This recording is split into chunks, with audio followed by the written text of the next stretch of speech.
Beat the Quake is the message that the Office of Emergency Services is sending out to Californians. Hello, and welcome to Take 53. I'm your host, Carol Frausto. As you're probably already aware, we live in the heart of earthquake country. So when the next major quake does rock this area, you can expect to be on your own for a period of at least 72 hours. When we come back on Take 53, you'll meet Brad Britton. He's Cupertino's Earthquake Preparedness Coordinator. He'll talk to us about earthquakes and how you can learn some common sense applications that could save your life and the lives of your family. So please stay tuned for Take 53.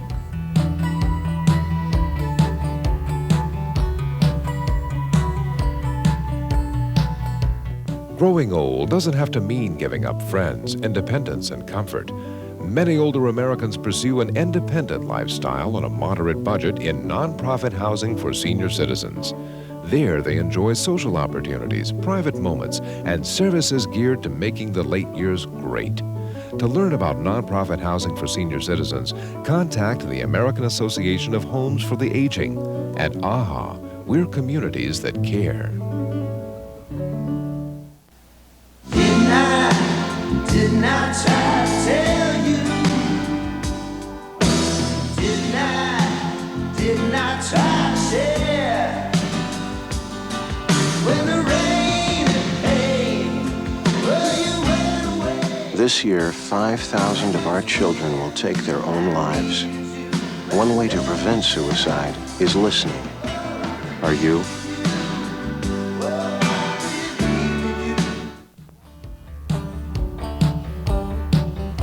Welcome to Take 53. I'm Carol Frausto, here with Cupertino's Earthquake Preparedness Coordinator, Brad Britton. Brad, thanks for joining me. Thanks for having me.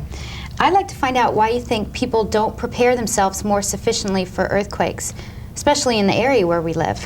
Yeah, I think there's a couple of reasons. Probably one, there's a lot of small earthquakes, and so they think that there's never going to be a big one.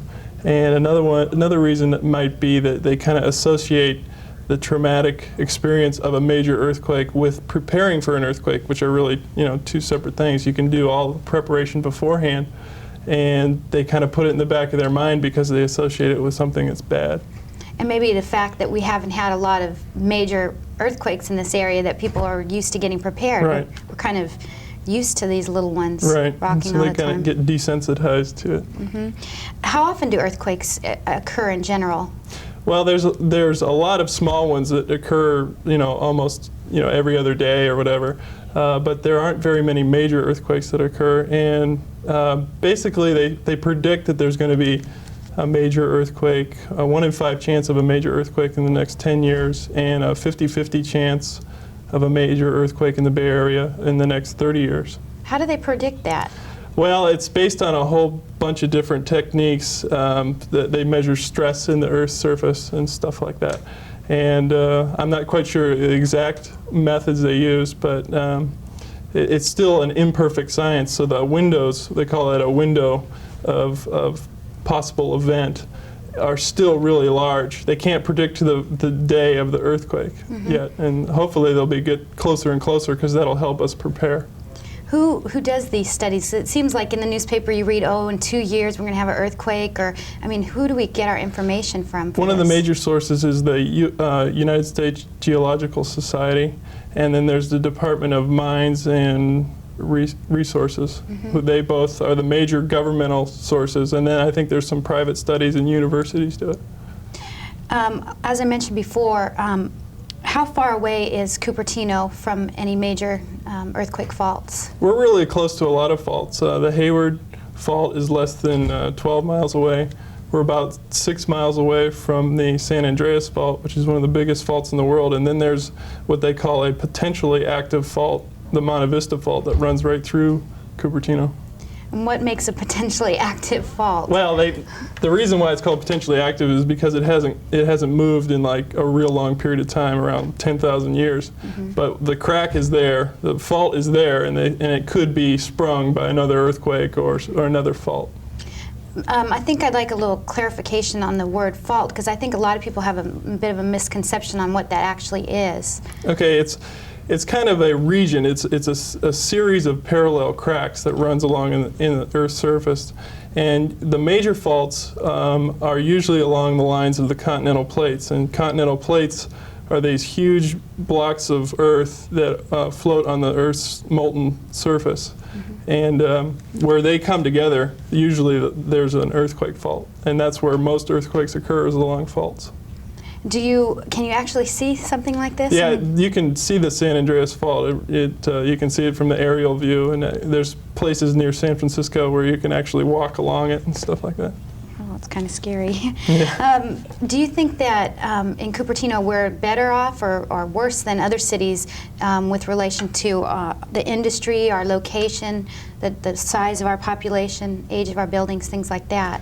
Well, as far as the age goes, the city's relatively young, so I think a lot of the buildings have pretty good, have met the codes, and they've been more and more strict as time progresses, especially since 1950 on. So in that respect, we're better off than some older cities. In respect to location, we are close to a lot of faults, so there's not much you can do about that. As far as the streets and stuff, there's the infrastructure. Because we have wide streets, that'll help movement, in case there's certain vehicles, emergency vehicles and stuff like that, so that helps. What about proximity to medical facilities?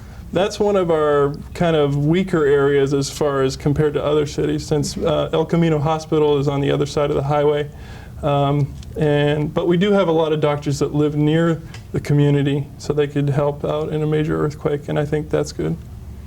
Okay, let's take a break right there, but when we come back, we'll find out how you can prepare yourself at home for an earthquake.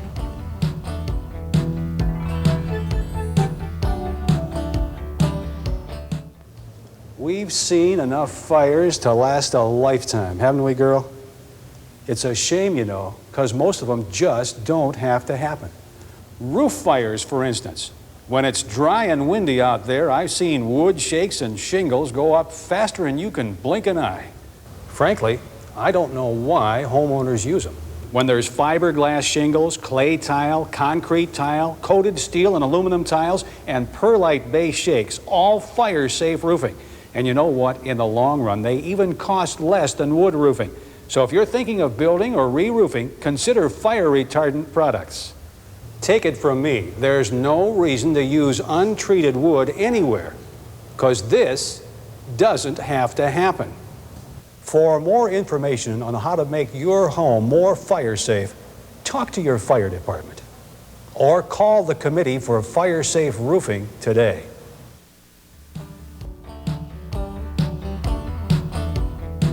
Welcome back to Take 53. I'm here with Cupertino's Emergency Preparedness Coordinator, Brad Britton. Brad, what is the Emergency Preparedness Program for the city, and how did it come about? Well, it's a joint project between the City of Los Gatos and the City of Cupertino. We applied for a grant from the Bay Area Regional Earthquake Preparedness Program. And basically, it's a method of going out into the community and giving out information on how to prepare yourself and your home for an earthquake. Did you have to have training for this? Well, the program was developed by an outside consultant that Los Gatos contracted with, and then we took that information and kind of developed our own little training program, and it's just been researching in different sources of information, and that's about it. Is this the first year that Cupertino's had this program? Yes, it's about a year and a half old, actually. I see. What are the basic goals of the program? Well, we really want to get as many people in the community prepared for earthquakes as possible, because we have a certain amount of resources we can use as a city to respond to an earthquake, but it's not going to be nearly enough to get to all people for all the problems that are going to occur. So the more people we get ready ahead of time, the less people we're going to have to worry about when a major quake comes. So for the program, how does it happen? Do you go out into the community, or they come to seminars? Or right.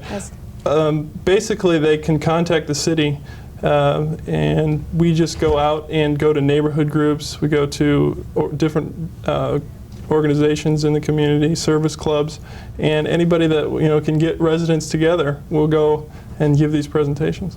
What type of applications are you teaching the people? Well, there's different things like what to do when the earthquake hits, such as get under a desk or something like that. There's what you can do to prepare your home, like strapping down a water heater, what you can do as far as first aid and things like that, prevent fires.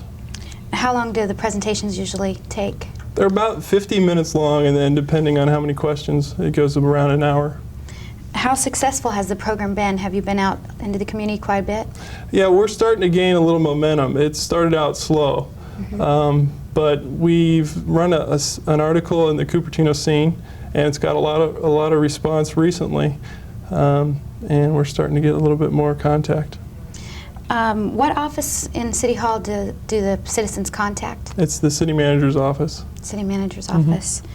Do you think that this program is going to continue at City Hall? Is this a long-term program? Hopefully. We had a little bit of trouble in the beginning getting enough interest. Once the people participate in the program, they're really pleased with it and they really like the information, but it's been a little bit of a struggle in the beginning to get people interested in just having me come out. And once we usually get the information across, they're pretty happy they've been through it. What group sizes have you had? Anywhere from like 5 to 50 or 60.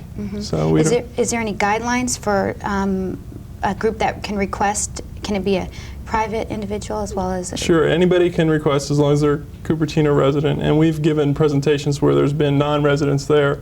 We're not too particular, but we would like to have as many residents as possible, and we've had as small as a 5. We like to get more than 5, but 5 is about the bottom, and then we can have as many as we can fill up a room. And you said that this was originally started with what cities were they? City of Los Gatos. And do you do any joint projects together with them on this now? Well, not really. We just basically shared information in the development stages, and then once we got our own packet, like we have a workbook we give out and a videotape that we show at some of the presentations. We kind of went in our own directions.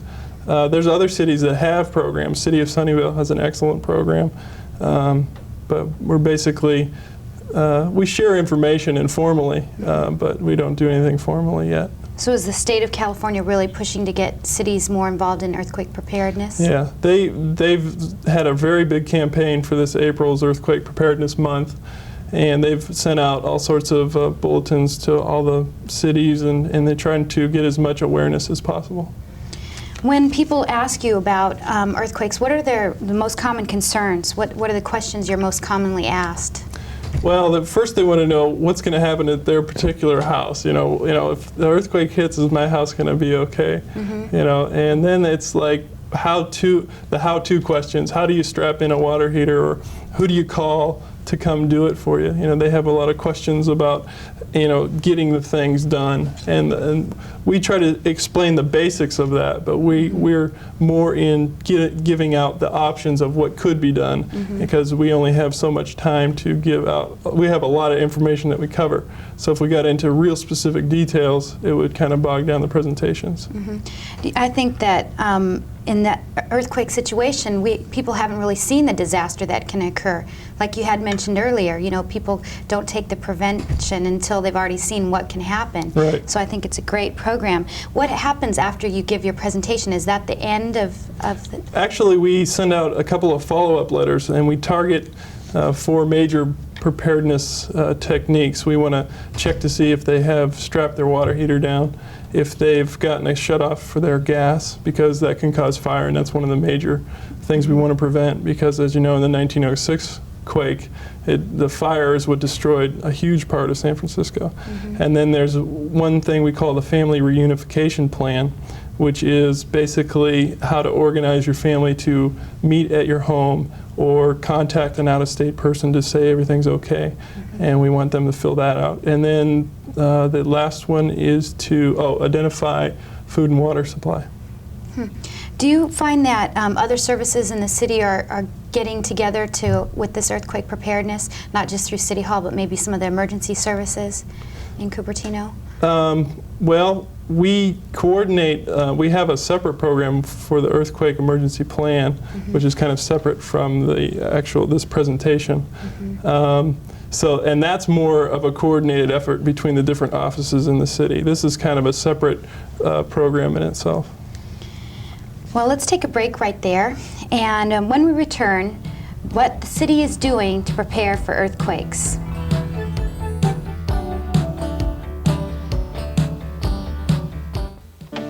Susan has been kidnapped by her own father. Hi, Daddy.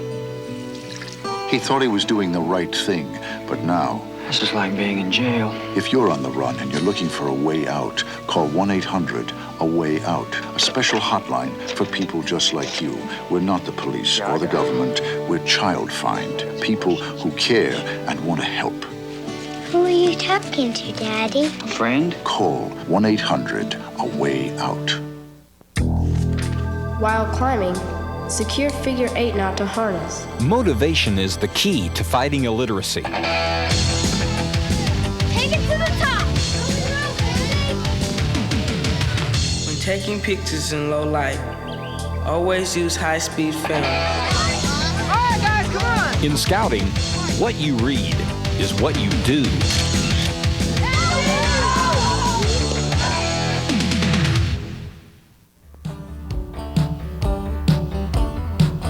Welcome back to Take 53. I'm here with Brad Britton. Brad, I'd like to find out about the city's emergency plan, and I want to distinguish between the preparedness program and the plan, so we don't get confused. All right, the program is basically totally separate, and it's aimed at citizens. And the city has a responsibility, an obligation to prepare for emergencies. And the emergency plan is mandated by the state, and it's our roadmap to responding to various types of emergencies, including earthquakes.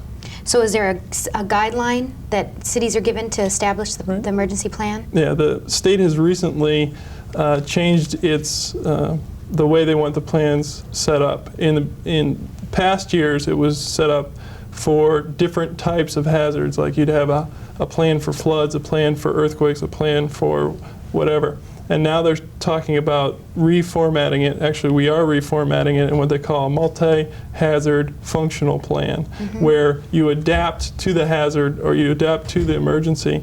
And say with an earthquake, there's a good example of having multiple types of emergencies. You may have a fire, you may have a hazardous material spill, all within the earthquake, responding to all the things in an earthquake, plus these other emergencies. So it's trying to be more flexible, and it has a built-in command structure that is supposed to mitigate problems much more effectively. So the plan in general then is earthquake would be just maybe a branch off of that plan? Is that what you're saying? Well, yeah, there are some references to earthquakes as far as what you would do in special situations such as an earthquake. But what it's trying to do is make it more of a general response and more, there's a lot of things that are similar in each emergency response, and we want to be able to tie that network of resources together. Who in City Hall is involved with the emergency plan? Well, Barbara Brown is assistant to the city manager, and she's basically the major coordinator of the plan itself. And then I assist her on it. And then the county has a plan, the state has a plan, and we all coordinate our plans together, and the different cities all individually have their own plans. So what is the role of the assistant city manager in formulating the plan? Well, she makes sure that it all gets done, because we have, each department head has a major responsibility in the plan. The public works inspector is in charge of coordinating all the public works equipment, and he's got to be able to do debris removal after an earthquake. And the finance director is in charge of doing things as keeping track of what we spend as far as when we need resources. We may have to go out to a drugstore and say, we need this for our casualty collection point because these people are hurt and we need that. So he's got to keep track of all that kind of financial records. And then each, Parks and Rec, each different department has certain responsibilities. And so Barbara is in charge of coordinating it, making sure that all the plans are inclusive of all the different things that might happen. What people, or some of the people outside of City Hall that may be involved in our emergency plan? The county has an Office of Emergency Services, and they coordinate the county's plan, and we also contract with the county to help with our plan, and they help with setting up emergency. We have scenarios, earthquake scenarios, or emergency scenarios, or exercises that we perform, and they help us set up those. But they have their responsibilities, and they coordinate, and they make sure that we all get our plans submitted and updated properly. What you talked about the plan changing to a new name? Is that, or is it just the whole plan undergoing? It's a new style, more or less. It's a new. They wanted to focus on a different method of responding, and they feel it's more functional. And this is something that's going on statewide? Statewide, yeah. Every city is changing their plan. They sent out what they call a template, more or less. The state developed their plan, and they said, okay, here, you guys try to emulate this plan and adapt it to your specific situation. And it was in that format, that multifunctional format. I see. You mentioned something about staging exercises. Do you have citizens of the different communities participate in these? Well, that's what they call a full-scale exercise, and there aren't too many of those that actually occur. There's different types. One's called a tabletop, one's called a field exercise. And what you do, it's required by the state. Each city has to at least have one exercise per year. And basically, you pretend or make a scenario on what's going to happen during that emergency. And in a tabletop, you more or less discuss what each different department head or resource is going to do. If, say, the dam breaks, then what are we going to do? If there's a fire here, what are you going to do? And they discuss it. In a field exercise, they actually simulate messages coming in from the field, and and you try to make it as real as possible and have what they call is the Emergency Operations Center. And like the city manager is the emergency coordinator, and he reports to the Emergency Operations Center and then coordinates all the other resources that the city has to respond to the emergency. I'd like to find out a little bit more about that, and let's take a break right there. And when we come back, we'll talk more about disaster preparedness in Cupertino.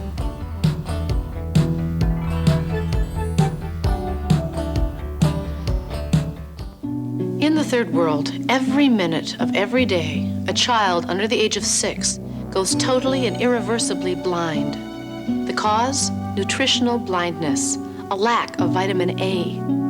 One of these, a megadose of vitamin A, can halt the disease. Every dollar you give to the Helen Keller International Child Sight Program provides a young boy or girl with this sight-preserving vitamin and saves one more child from a life of blindness. Nutritional blindness has trapped so many children in a world without sight. This year, another 500,000 children will meet the same tragic fate unless caring people like you help. Please call. $1 a child is all it costs. A gift of $20 can save the sight of as many as 20 boys and girls. Pick up your phone and tell the operator how many youngsters you want to help. Remember, they can't wait long. Call now. These kids don't have a minute to lose.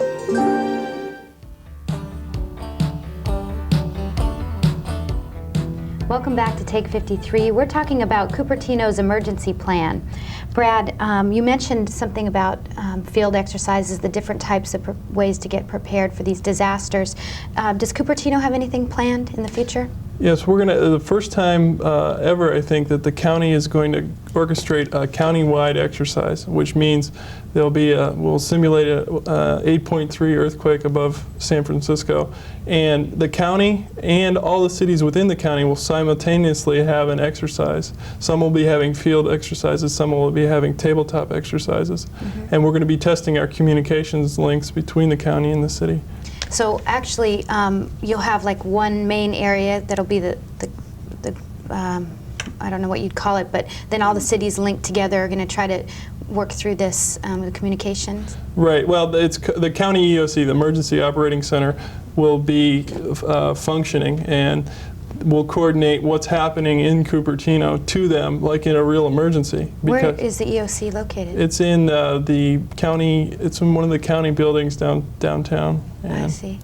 What other agencies are involved besides the we're on the county and the city level to Right. coordinate all these activities? Well, on the city level, the school districts are involved, Red Cross is involved, and we will have contact with other cities. So as far as the exercise is concerned, we want a lot of people, we want and we mandate that a certain amount of people come. Like the sheriff's office is required to send one person to the EOC. The Central Fire District volunteers a person to come to the EOC. The Red Cross says they will send somebody. The school districts, so that we can coordinate between their office and our office, because there's a need to coordinate resources during an emergency, and that's one of the reasons why we need at least one person here to act as a liaison to there. So in an emergency situation, are these designated people that show up at the EOC? Right. These are pre-designated people. What happens if something happens to one of those Well, people? there's a line of succession, and there's at least one and sometimes 3 or 4 people that are marked as supposed to report. Sometimes there be the rare situation where we can't have somebody report from a certain agency, but hopefully that won't occur. And does the city have a designated area for meeting, maybe for the city hall? Yes. Coordination? Actually, it's in the C&D conference room. It's in the downstairs part of the city hall. And it's already set up with certain types of maps and different markers and ways to log events and keep track of all the information that's coming in and out, which is really hard to do in an emergency. I would say, for example, you can't really foresee if maybe some building or equipment would be destroyed. Do you have that in your simulation for your emergency exercises? Exactly. We come up with different things, like maybe Stevens Creek Dam would break, or there's a fire over in the Apple buildings or something like that. We just come up, and each time we have a different exercise, we change the scenario so that they have to respond to different things and test their ability to respond to emergencies. When the emergency happens, how is the city planning to take incoming calls or from citizens? Well, in a major earthquake, it's going to be really tough to use a phone. Most phones will be out, so you won't really be able to call the city, most likely. There is a system called the Emergency Broadcast System, which will post information out to the citizens over the airwaves that will instruct them what to do and where to go. We're also hope to get some support from the TV channels if they can have their links up and backup generators and stuff like that. So there'll be various information, and the police force will have a certain amount of information to give out. Brad, now that we understand how the city is involved with preparing for an emergency, how can citizens get involved and get prepared? Okay, once again, they can contact me at the city manager's office, and I'll be willing to come out and do a presentation for any group in the city, or they can contact the assistant to the city manager, Barbara Brown. Brad, I'd like to thank you for joining me today and sharing the information. Thanks for having me. Great. I'd like to thank my guest today, Brad Britton. He's Cupertino's Emergency Preparedness Coordinator, and I'd like to thank you for joining us. I'm your host, Carol Frausto, saying please join me as I continue to explore the issues that face your community on Take 53.